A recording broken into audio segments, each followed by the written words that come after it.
बघा मित्रांनो, ए किसी काम को 40 दिन में करता है, वह 5 दिन काम करता है और बी शेष काम 21 दिन में करता है, तो ए और बी दोनों मिलकर काम कितने समय में पूरा करेंगे?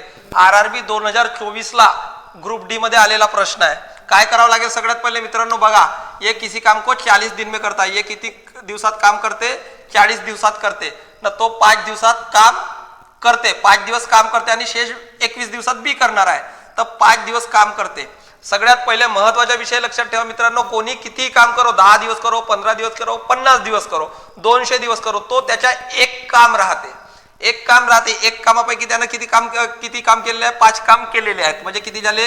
1/8 काम झाले. आता हे 1/8 कुठून कमी होतील? 1 मधून होतील, कारण उर्वरित काम बी ला करायचे आहे.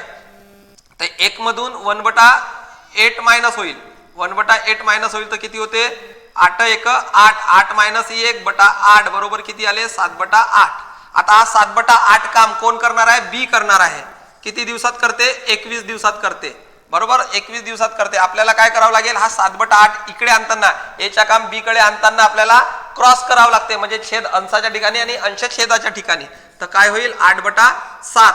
तर 7 या 21, तर 8 या 24 दिवसात बी काम पूर्ण करते. आता एच्या काम आपल्याला माहितच आहे, ए 40 दिवसात काम पूर्ण करते आणि बी किती दिवसात करते? 24 दिवसात करते. तर 1/40 प्लस 1/24 बरोबर किती? तर 40 आणि 24 चा एलसीएम आहे मित्रांनो 120. 4 तिया 12, 24 पंचे 120, 3 आणि 5 8/120. 8 ने 120 ला भाग जाते, 15 8 120, म्हणजे 15 दिवसात काम संपूर्ण ए आणि बी मिळून करतात.